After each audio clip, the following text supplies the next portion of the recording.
The curse has finally been broken, y'all. I went 8-4 on my winning predictions, and as far as betting go, I went positive.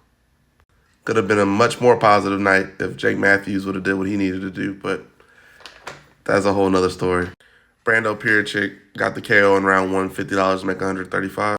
Cam Roston got that upset, $30 to make 73. Jimmy Crute by sub, 25 to make 95.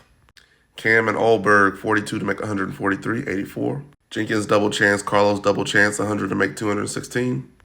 And Jack and Carlos significant strikes, 50 to make 95. If Jake Matthews did his thing, this one would have cashed out. This one would have cashed out. And this one would have cashed out. Like I said, Perchik did exactly what I thought he would do.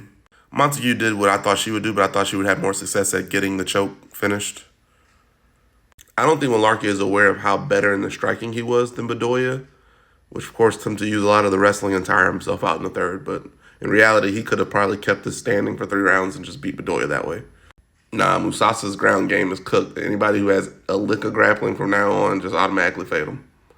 Ralston did exactly what I thought he would do, which is keep it on the feet and let that Muay Thai speak. Now, with the Lubumi L, I thought, there was a good chance that I would get this one wrong. And I even hedged it and still got the hedge wrong, too, because I had Thanara by sub, and she won by decision. So I failed on my hedge on that one, too, so I failed 2 ways. With the Charlie Campbell versus Nolan, I feel exactly how Robert Whitaker felt. Campbell found success early, and then he got a little too over-aggressive and antsy since he knew he could hurt him, and that led to him getting clipped. So, unfortunately for Campbell. There's a lot of things about Sterling's game that needs to be worked on, and Bellato is still trash in my opinion, but he did make it interesting by coming forward and constantly invading the space. So, there's that. Jake Matthews and Neil Magny, man, what the hell? Neil Magny just can't keep getting away with this, y'all. Bro, this time he got submitted at the end of the first and still wins the fight by 3rd round submission. When this happened live, I was like, yeah, that curse is real. But luckily, we were able to shake back.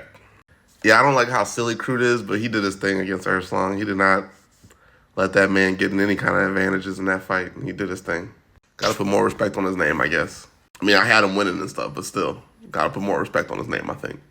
Jenkins did better than I thought he would do. I thought he would struggle a little bit with the boxing of Tavares, but no, he was able to mix up his attack and really control this fight. Ulberg committed a flawless victory. That stuff was crazy. He literally got a perfect out there. I don't know if Reyes touched him, y'all. And then he just sniped him nasty in the middle of the ring. But how well did y'all do? Let's get him next week.